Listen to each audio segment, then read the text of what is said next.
Hey everybody, how you doing today? I am Eric Anderson. This is Grid Grooves channel, and we are sticking with the same accent tap pattern idea, working through the grid like we have in the past couple of videos. And as you can see, today we are dealing with some diddles on the grid. So the goal of this video is to show you one creative way of applying diddles to virtually everything that you run through the grid, just to kind of push you to grow your chops a little bit more. And as you start to experience how this whole thing works, then it gets really cool, because these are the things that you can do on the drum set, on the snare drum, pretty much on anything that you play with a pair of sticks. So that is the goal today, is just to turn you on to this stuff, share some cool techniques with you. And so really that's it. We're going to launch right into this. So the challenge of this one in particular, like I said before, we are building on the same accent tap pattern, the same 4 accent tap patterns that are built on the dotted quarter note, or over 3/8 notes, or over 6 16th notes. And the challenge to this, to get these diddles to work really well, especially at the faster tempo, is that it actually demands that you use a different approach to playing your drumsticks. And I'm going to break that down, whether it's the left hand or it's the right hand. This is kind of how it works.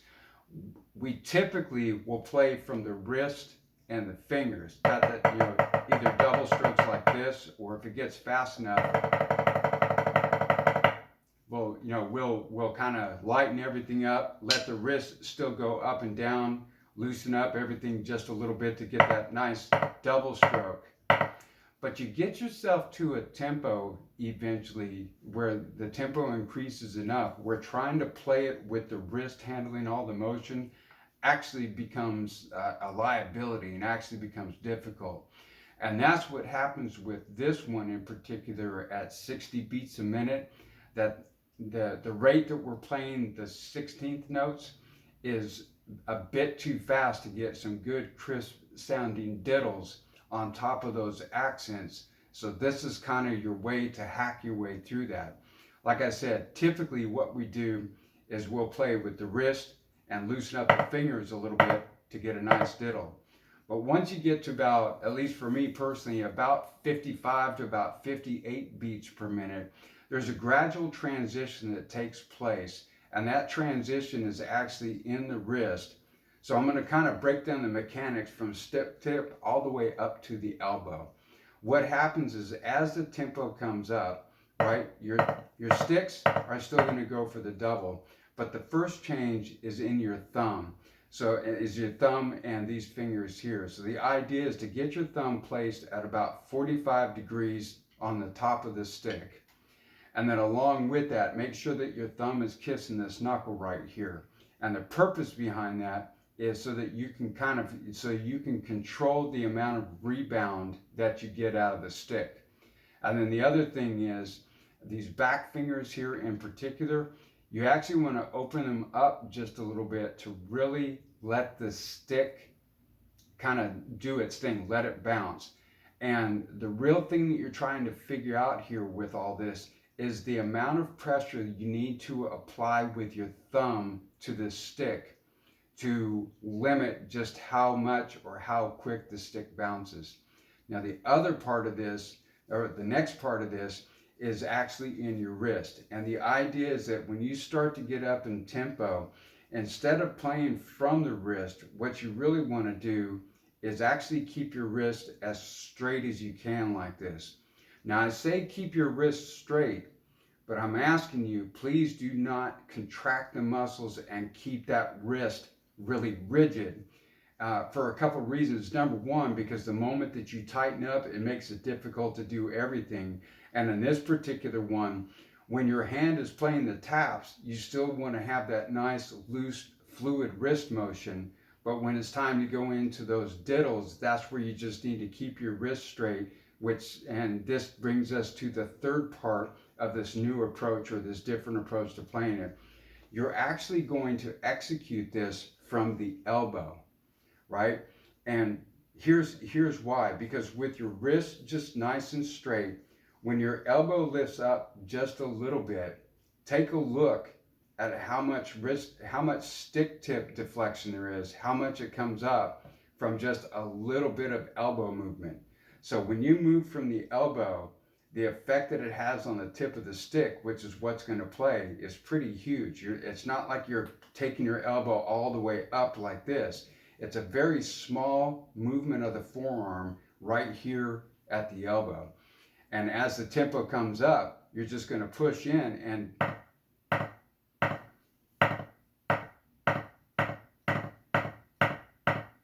but you notice how my wrist is pretty much staying in one position. My thumb is applying the amount of pressure necessary to get those good doubles.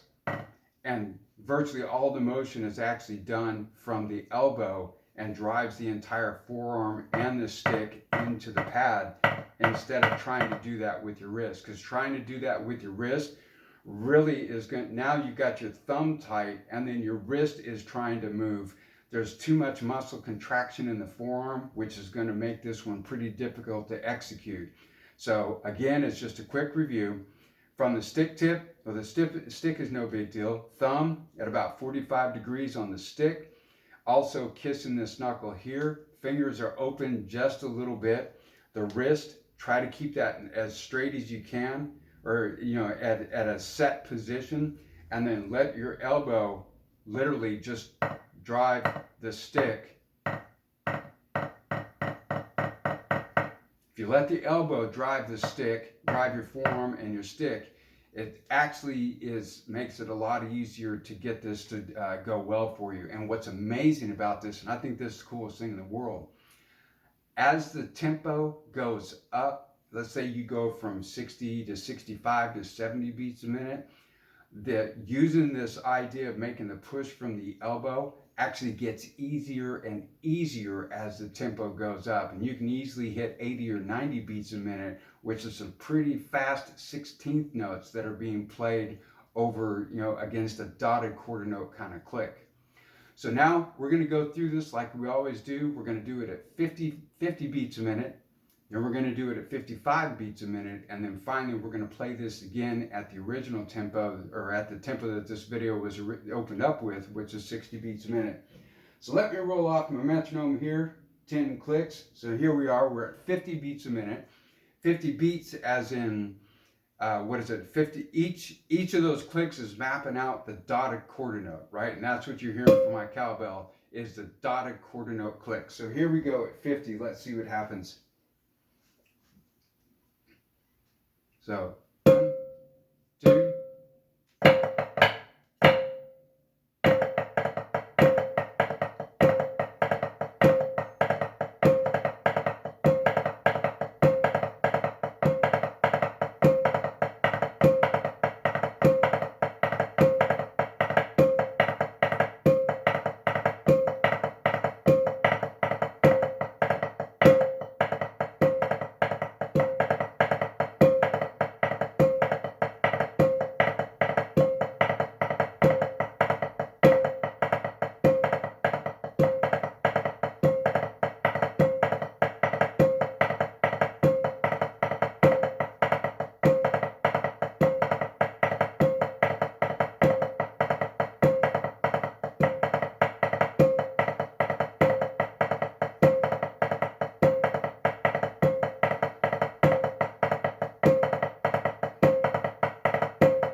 Alright, so that one there at 50 beats a minute, I was able to play it more comfortably with the wrist and the thumb and the back fingers kind of playing and controlling the stick. So now we go to 55 beats a minute, and I'll let you know how I felt, whether I was playing more from the wrist or more from the elbow as far as the diddles were concerned. So here we go at 55, let's see what happens.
that was at 55, and at 55, it's honestly, there were times that it kind of felt a little bit choppy to me, like my between my wrist and my elbow, there was a bit of indecisiveness as to which way it was going to play, and I kind of heard a couple of places where it got sloppy. But that's okay, because we spend time on the grid going through this over and over again until our execution becomes consistent and flawless, because we've ground it out for such a long time. So here we go now. We're going at 60 beats a minute, and I already know that at 60 beats a minute, I'm pretty much going to be playing all those diddles from the elbow instead of from the wrist. So here we go, 60 beats a minute. Let's see if I can put this whole thing together.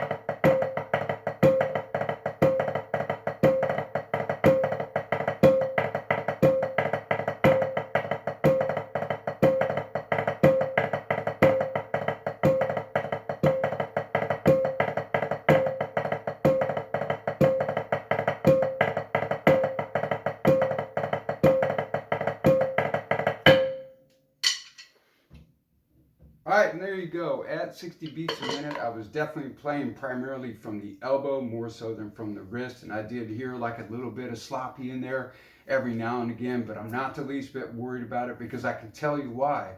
Because just the time that I spent preparing for this has definitely pushed my skills to get better and better, just because I've been grinding this out for quite a while now. So my friends, that's really it. The purpose of this goal was to introduce or to show you a different approach to playing your diddles, which works very, very well at the faster tempos. Like if you're playing like eighth note triplets, or like which is kind of the vibe that this sounds, and your metronome is set to where you're playing at the eighth note triplet tempo, anything above 120 eighth note triplets, or anything above 120 beats, where your eighth notes are your one, right? Or, and equally 120 beats a minute playing the 16th notes, right?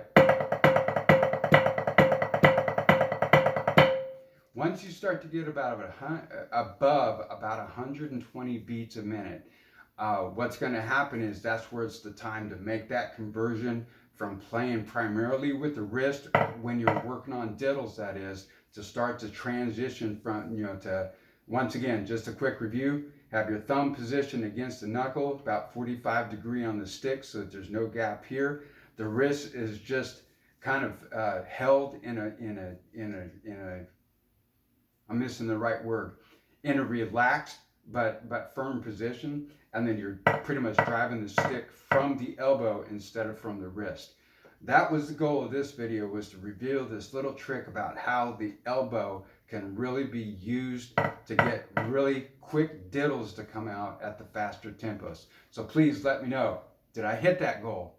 Did I help you see and understand how to reconfigure your hand and your wrist and your elbow a little bit to get fast diddles?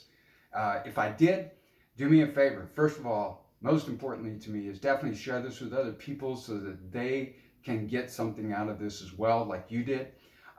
Additionally, definitely the likes, the subscribes are always appreciated. I'm always looking for those. But if I didn't get this, if I confused you somehow or another, or I just completely failed to get it, hit that target, I'm cool with that. But do me a favor, leave me a comment down below. Share with me what I did wrong or what I could have done better, so that, because I may circle back around and actually shoot another video on this just to address the issues that you bring up. So my friends, the ultimate purpose of this whole Grid Grooves channel is just to give you some cool ideas and different approaches for developing your chops, developing your style and your skill at moving around the drum set. And I haven't forgotten the drum set. And really, like the big driver was to add to your collection of beats when it comes down to playing rhythms on the drum set. It's just taken the 4-2-1 grid that has been used for about the last 30 to 40 years, I'm guessing, in the drumline world, and taken the concept of the 4-2-1 grid and finding creative and practical ways to apply it to our drum set stuff.